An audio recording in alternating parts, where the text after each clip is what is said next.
성령 강림주일인 오늘 우리에게 주신 하나님 말씀은 신약성경 사도행전 2장 1절에서 6절입니다.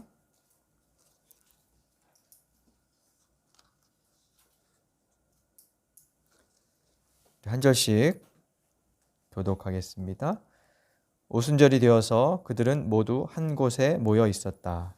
그때 갑자기 하늘에서 세찬 바람이 부는 듯한 소리가 나더니 그들이 앉아있는 온 집안을 가득 채웠다. 그리고 불길이 솟아오를 때 혓바닥처럼 갈라지는 것 같은 혀들이 그들에게 나타나더니 각 사람 위에 내려앉았다. 그들은 모두 성령으로 충만하게 되어서 성령이 시키시는 대로 각각 방언으로 말하기 시작하였다. 예루살렘에는 경건한 유대 사람이 세계 각국에서 와서 살고 있었다. 그런데 이런 말소리가 나니 많은 사람이 모여와서 각각 자기네 지방 말로 제자들이 말하는 것을 듣고서 어리둥절하였다. 아멘. 성령이 오셨다, 말이 통했다는 제목으로 말씀을 나누겠습니다. 오늘은 성령 강림 주일입니다. 예수께서 부활, 승천하신 후 예루살렘의 한 다락방에 모여있던 사람들에게 성령께서 임하셨던 일을 기념하여 교회력으로 정한 날이죠. 2장 1절에 따르면 그날은 유대인의 명절인 오순절 때였습니다.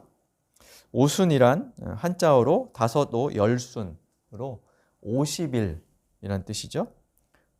6월절로부터 50일째 되는 날이라는 의미입니다. 그래서 교회력으로 6월절은 부활절과 오순절은 성령 강림절과 시기가 겹쳐집니다. 그러니까 지금 오늘이 성령 강림 주일인데 7주 전이 부활주일이었죠.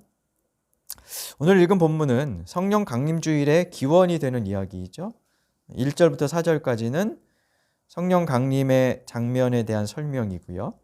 그리고 5절 이하는 그에 대한 사람들의 반응이 나오고 있습니다.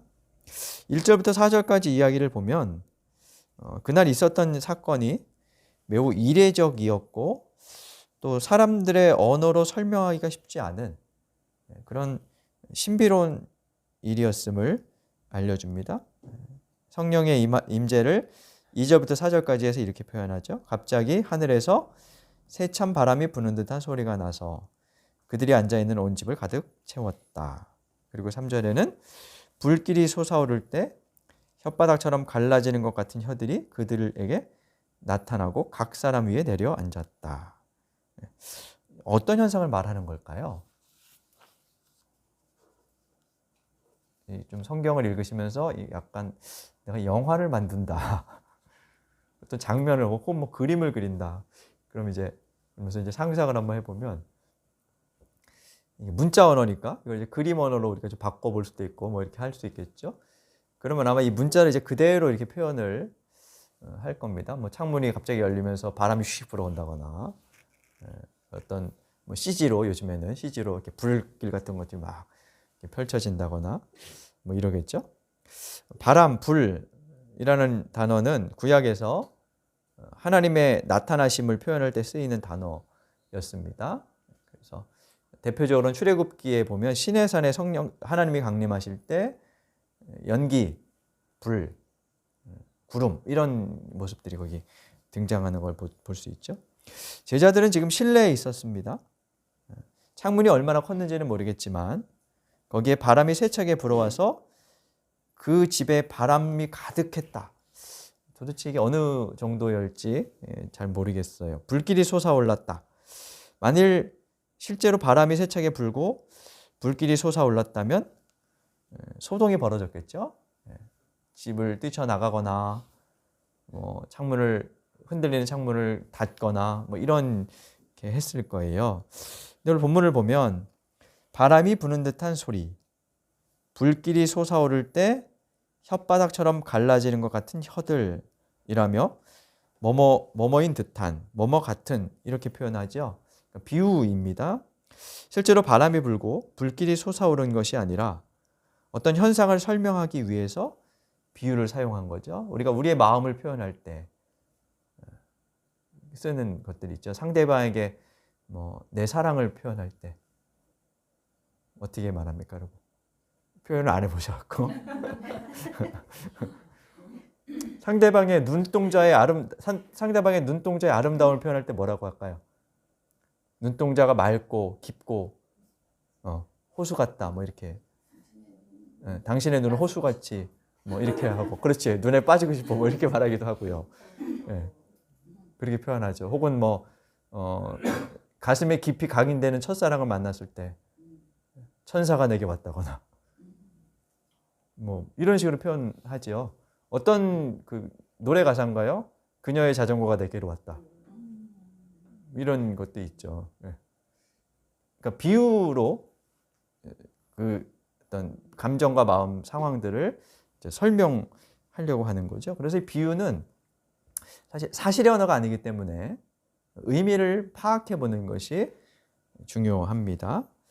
실제로 바람이 불고 불길이 솟은 것이 아니라 어떤 현상을 설명한 겁니다. 앞에서 말씀한 것처럼 구약에서 하나님의 임재를 상징할 때 자주 쓰이던 단어, 소리, 불, 이런 것들로 제자들이 자신들이 지금 경험한 것을 설명했다면 이것은 그들이 신의 임재, 신의 나타나심, 현현을 경험했다는 뜻입니다.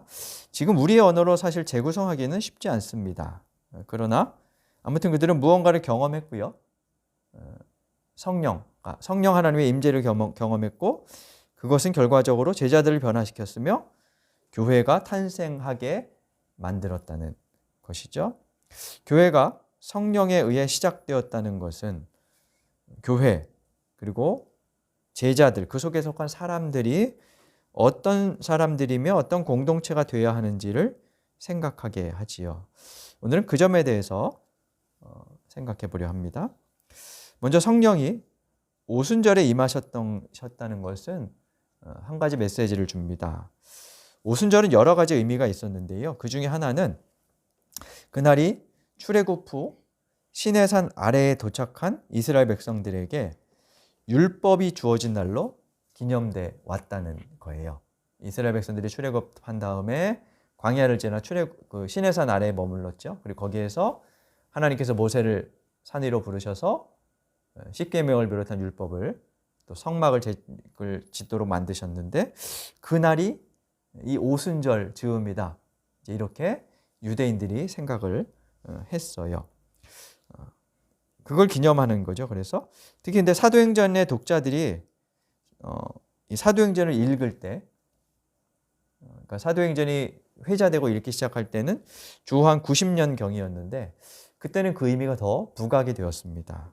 왜냐하면 원래 오순절은 율법을 받은 날과 아울러서 유대인들의 절기는 전체 다 농사와 관련이 있어요. 농사와 관련이 있었는데 오순절은 보리를 추수하고 성전에서 그 곡물을 가지고 감사 제사를 드리는, 지금 우리 교회는 뭐 하진 않습니다만 교회에서 지키는 절기로 치면 뭐 맥주 감사주일 같은 그런 날이었어요. 근데 문제는 사도행전이 널리 퍼지기 전인 주후 70년경에 예루살렘이 멸망했고 성전이 파괴되었다는 거예요. 쉽게 말하면 교회가 없어졌다는 거죠. 그러면 사람들이 뭘 걱정하게 되나요? 예배를 어디서 드리지? 이게 이제 관건이잖아요. 그러니까 성전이 파괴됐다는 말은 곡식을 성전에서 바칠 수 없게 되었고, 그동안 해왔던 맥추절의 그 제의가 이제 더 이상 시행될 수가 없게 됐다는 거예요. 그러니까 맥추절로서의 의미는 점점 약해질 수밖에 없었겠죠.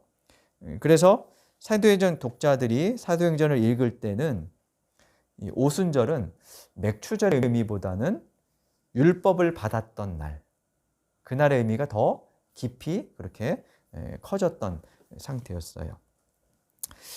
이런 얘기입니다. 저 옛날 광야 이스라엘 사람들이 율법을 받은 날로 기념되는 오순절에 성령이 임하셨습니다. 이스라엘 백성들이 애굽을 탈출해서 하나님의 백성이 되었습니다. 그리고 그들은 이제 하나님의 백성답게 살아갈 길인 율법을 받았습니다. 그 율법은 하나님의 백성들이 어떻게 살아야 하는지를 알려주는 것이었는데요. 이제 예수님으로 인해서 구원받고 하나님 나라 백성이 된 제자들에게 성령이 임하셨다는 것은 그 나라 백성들, 교회가 어떤 공동체가 되어야 하는지, 또 그 나라 백성이 어떻게 살아야 하는지를 성령을 통해서 깨우칠 수 있고 그 성령의 인도하심을 받아야 한다는 것을 알려주죠. 교회는 성령의 인도를 받는 공동체가 되어야 한다는 뜻입니다. 성령의 인도함을 받는 공동체는 그럼 어떤 모습일까요? 그것이 저마다 이제 해석이 달라서 여러 교회의 모습들이 나타난다고 할 수 있죠. 오늘 본문에 성령의 임재를 언급할 때 사용된 단어들 소리와 혀입니다.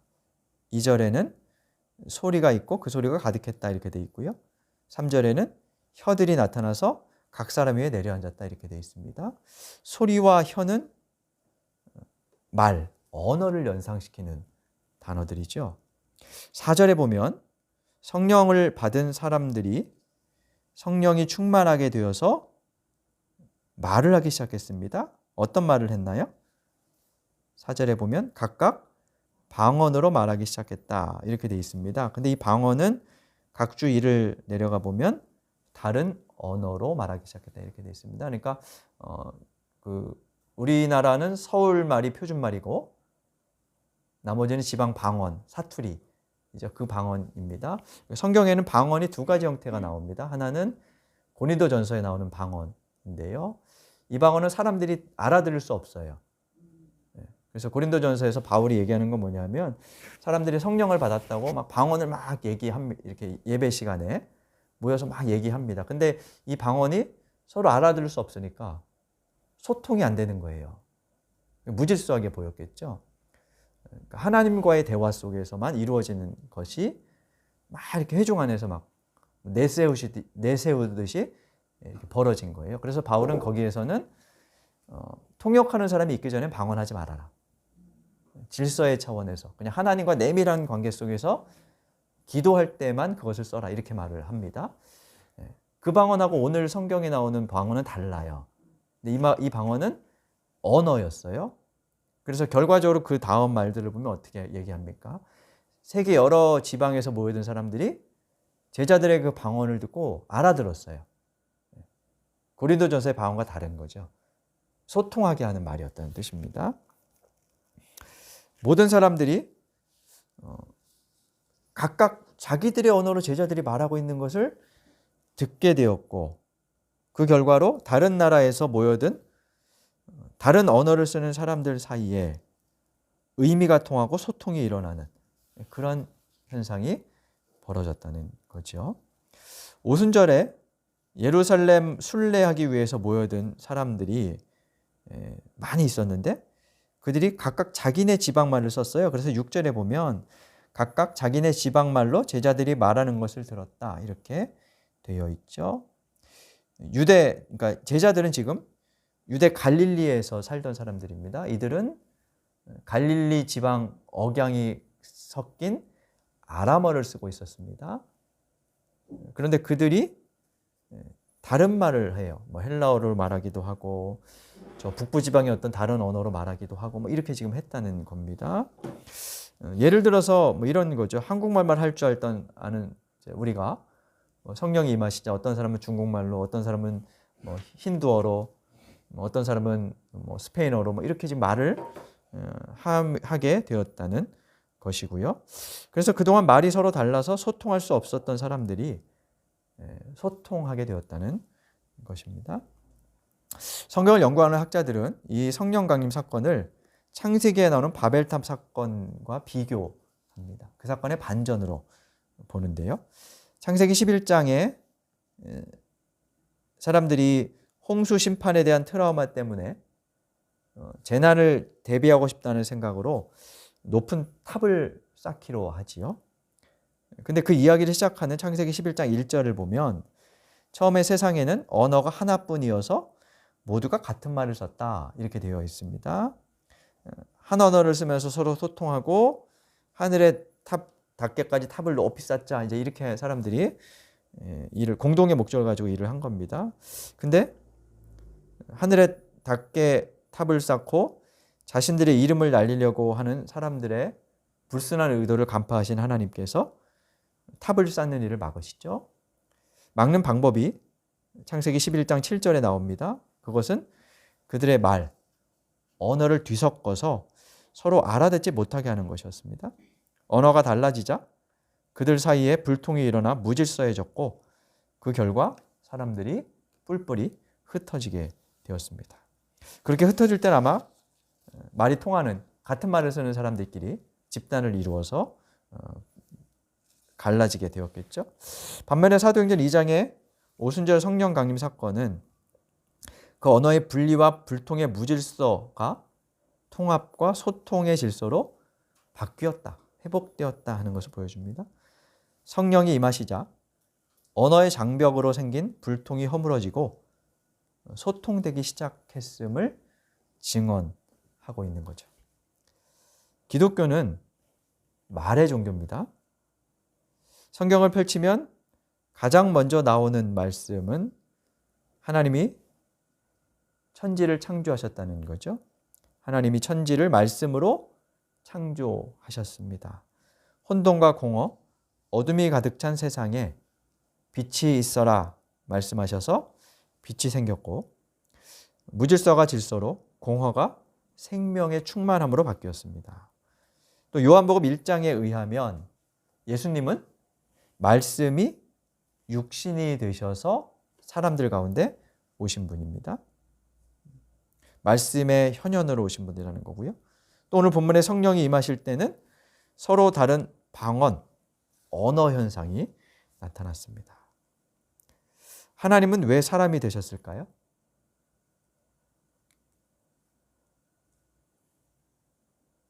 우리들과 소통하시기 위해서입니다. 예수님은 하나님이 인간 되어 오셔서 사람들과 소통하셨습니다. 그리고 성령의 임재는 서로 통하지 않던 사람들 사이에 소통이 이루어지겠습니다. 이처럼 기독교의 하나님은 말씀의 하나님이시고 성령이 임할 때 방언 현상이 나타났다는 것은 기독교는 하나님과 인간이 서로 대화하고 소통하는 인격적 관계에 기반하며 아울러서 교회의 정체성은 언어를 매개로 인간과 인간, 사람과 사람 사이에도 소통과 화합이 일어나게 함에 있다는 것을 알려줘요. 근데 여기서 한 가지 생각해 볼 게 있습니다. 사용하는 언어가 다르면 소통이 이루어지지 않을까요?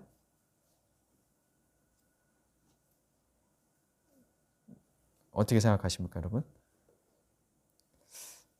그런 경우도 있지만 반드시 그렇지는 않습니다. 그죠? 언어가 다르면 소통의 한계가 있는 것은 분명하지만 그렇다고 아예 소통되지 않는 건 아닙니다. 바벨탑을 쌓던 사람들의 언어가 달라졌어도 그들이 서로 갈라지지 않겠다는 의지만 있었다면 공동의 목적을 이루었을지도 모릅니다. 처음에는 언어가 달라서 의미 전달이 잘 안 되고 불편했겠지만 그 불편함이 불만과 불평, 분열의 원인은 되지 않을 수도 있다는 뜻입니다. 근데 그들은 언어가 달라지자 각각의 언어를 따라 집단화됩니다. 그리고 거기에서 자기들끼리만 대화를 했겠죠.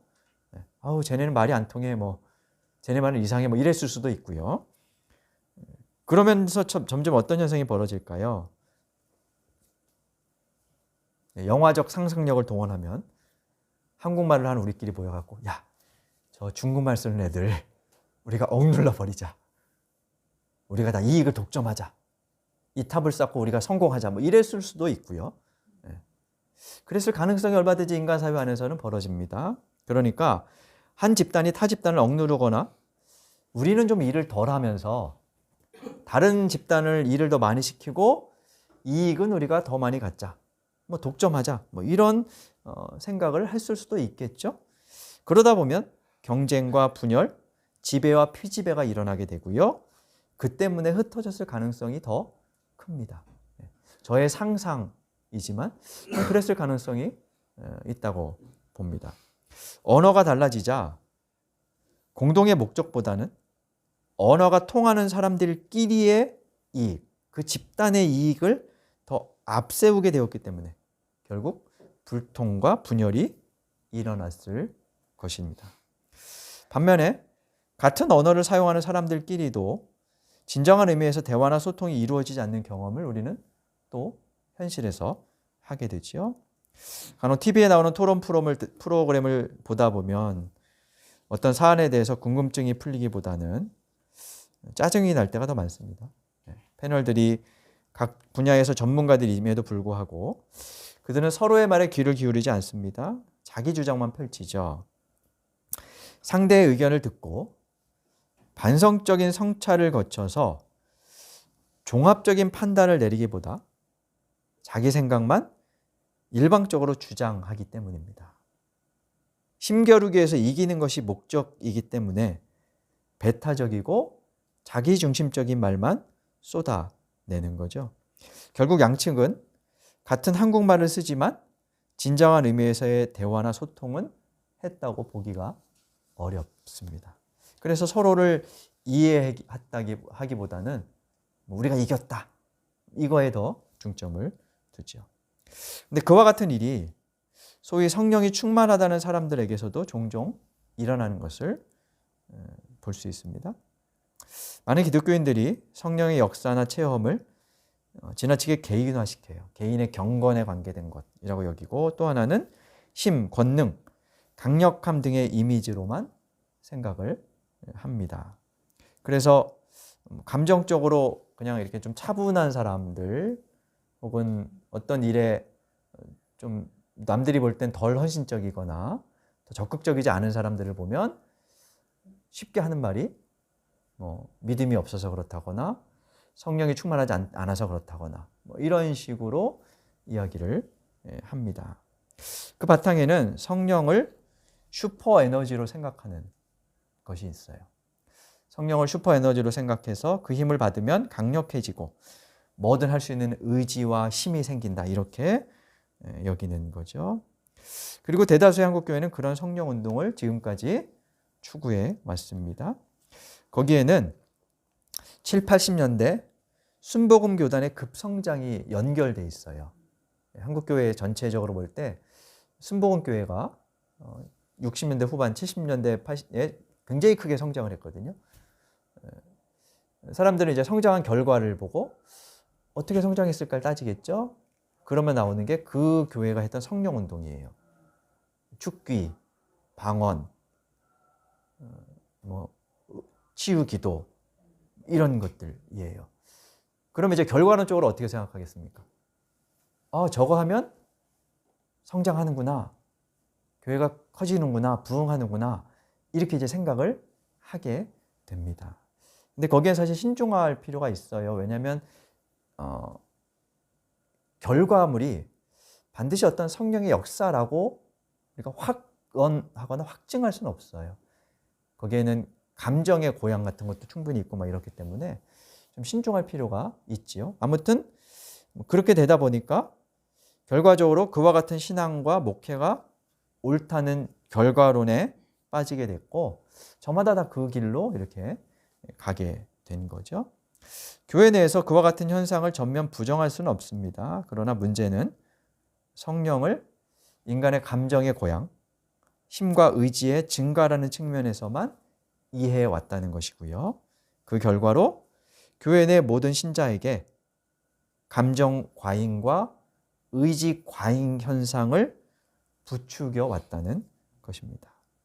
감정이 과잉되면 어떤 현상이 벌어지나요? 성찰과 숙고, 이해라는 믿음의 다른 측면은 외면됩니다. 그리고 무엇이든지 할 수 있다는 무한 긍정이 마치 좋은 믿음인 것처럼 생각하게 만들죠. 그리고 그것은 교인 상당수가 신앙 승리주의에 빠지도록 만들었습니다. 성령만 충만하면 다 이길 수 있다, 이런 주장들을 한 거죠. 그리고 그 지나친 승리주의적 신앙은 교회가 독선과 아집에 빠진 채 세상과 소통하지 못하게 했습니다. 우리만 옳다, 이게 된 거죠.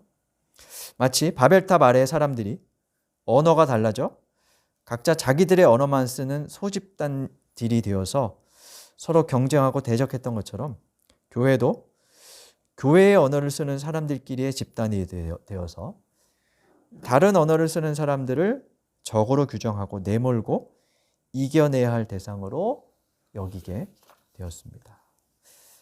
저는 이것이 충만이라는 단어를 꽉 참으로만 이해하기 때문이라고 생각합니다. 충만이라는 단어의 사전적 정의는 어떤 감정이 마음에 가득 차 있음, 이렇게 되어 있습니다. 단어의 정의 그대로 충만하면 감정, 힘, 의지와 주장, 신앙심이 가득 차는 것으로 생각합니다. 그래야 한다고, 그것이 충만함의 모습이라고 생각하는 거죠. 근데 4절을 보면요, 성령으로 충만하게 된 사람들은 자기 말을 하지 않았어요. 성령이 시키시는 대로 다른 사람들의 말을 했어요. 다른 사람의 말을 하려면 어떻게 하셔야 되나요? 그냥 쉽게 다른 언어를 배우려면 어떻게 해야 돼요? 한국 사람들이 영어를 배우기 어려운 이유 중에 하나가 어순이 달라서 자꾸 우리식으로 생각하기 때문이라 그러죠. 내 말을 버려야 돼요. 한국어와 영어의 어순이 다른데 한국어 어순으로 자꾸 영어를 생각하면 그 영어를 쓰는 사람들의 사고에 미칠 수가 없다는 거죠. 그것만 이유는 아니겠지만 내게 익숙한 언어 문법을 버리지 않고 그 틀에서 타인의 언어를 생각하기 때문에 어려움에 부딪히는 겁니다. 그래서 배움에 있어 내게 익숙한 문법을 내려놓는 것이 필요합니다. 근데 신앙에도 문법이 있어요. 사람들이 저마다 각자의 신앙의 문법에 따라서 행동을 합니다. 생각하고. 그게 뭐 이렇게 체계적으로, 우리가 국어 문법을 체계적으로 알진 않죠. 근데 이제 한국말을 쓰면서 삽니다. 그래서 말하다 보면 비문도 있고 뭐 이렇게 하는데 어쨌든 우리는 그래도 한국어 문법 체계 안에서 어느 정도 익숙한 채로 살아가는데요. 신앙도 그렇습니다. 우리가 신앙 문법을 체계적으로 습득하진 않았으나 교회의 전통 안에서 그 문법이 우리에게 어느 정도 습득되어 있습니다. 그 문법은 대다수의 교회가 통용되는 보편적인 문법이기도 하고 혹은 색다른 어떤 고유한 문법이기도 합니다. 근데 이 고유한 문법을 받아들일 때는 보편적인 문법을 좀 내려놓을 필요가 있는 거죠. 그런 과정들이 안 되면 사람들이 나와 낯선 문법을 사용하는 사람들을 보면, 낯선 언어를 사용하는 사람들을 보면 경계하게 되죠. 그래서 교회 안에서 그런 일이 많이 벌어져요. 내가 쓰는 용어가 아니에요. 우리가 교회에서 많이 듣던 용어가 아닌데, 그러면 이제 일단 경계합니다. 근데 그 언어에 갇힐 때 제가 뭐 가끔 드리는 말씀이지만 그 한 언어에 갇히면 사고도 갇혀요. 그래서 자꾸 시적인 언어도 써보고 제가 뭐 이렇게 이제 말씀을 드리는 건데 언어를 바꿔보는 그런 연습이 필요하죠. 성령이 소통하게 하셨다는 것은요, 제자들의 언어 문법을 일단 내려놓게 하셨다는 뜻입니다. 그래야 다른 말을 할 수 있으니까요. 그런 측면에서 성령은 비움의 영이십니다. 성령이 충만하다는 말은 자기의식이 과잉되고 감정이 꽉 차오르며 의지가 증가하는 상태라기보다 자기 비움에 가깝습니다. 자기 언어의 문법을 비우고 버려야 타자의 언어를 내 속에 담을 수 있듯이 자기를 비울수록 성령을 담고 그래야 소통이 가능해지기 때문입니다. 그래서 제자들이 성령이 시키시는 대로 각각 방언으로 말했다는 것은 자기 방언과 자기 단어를 버리고 성령의 방식과 성령의 언어를 썼다는 겁니다. 성령이 시키시는 대로 말했다는 표현은 나는 가만히 있는데 내 혀가 막 자동적으로 돌아가서 다른 말이 나왔다는 것이 아니라 제자들이 그동안 했던 생각, 그동안 그들이 갇혀있던 문법, 거기에서 벗어나서 그들의 말과 언어가 달라졌다는 겁니다. 불통의 언어에서 소통의 언어로, 분열의 언어에서 화합의 언어로, 베타의 언어에서 포용의 언어로 바뀌었다는 겁니다. 성령은 바로 그런 분이시기 때문입니다. 오늘 본문은 제자들에게 바람소리와 혀들이 나타나는 것처럼 성령께서 오셨다고 합니다. 그러자 제자들은 자기들의 소리를 버리고 성령의 소리를 내기 시작했습니다. 그 결과 사방으로 말이 통하게 되었고 그들은 하나님을 세상에 보여줄 수 있었습니다. 성령의 사람, 성령의 인도를 받는 교회는 이처럼 자기 소리를 내려놓고 성령의 소리를 말하는 존재입니다. 그렇게 하나님을 드러내는 존재입니다. 쉬운 길은 아닙니다만 성령 강림주일 아침에 우리와 교회는 어떤 방향으로 나아가고 있는지를 생각해 보게 합니다. 우리가 혹 성령의 입을 막고 있지는 않은지, 그리고 우리의 말만을 쏟아내고 있지는 않은지 생각해 보며 성령의 소리를 우리의 입과 삶에 담아 하나님과 세상을 이어주고 사람과 사람 사이에 소통이 일어나게 하는 그런 교회, 또 그런 그리스도인들이 될 수 있기를 바랍니다. 기도하겠습니다. 주신 말씀 묵상하며 다짐의 기도 하나님께 드리겠습니다.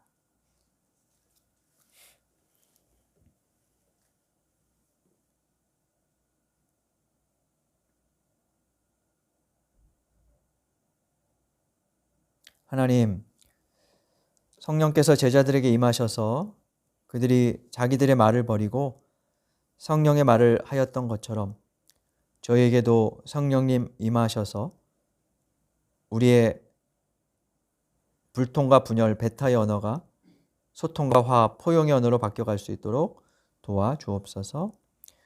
저희들의 입에서 나오는 말, 또 삶에서 나오는 말이 하나님과 세상을 이어주고 또 세상에 생명의 문화를 꽃피울 수 있도록 도와주옵소서. 성령 강림주일 아침에 저희 마음과 염원을 담아 예수님 이름으로 기도드립니다. 아멘.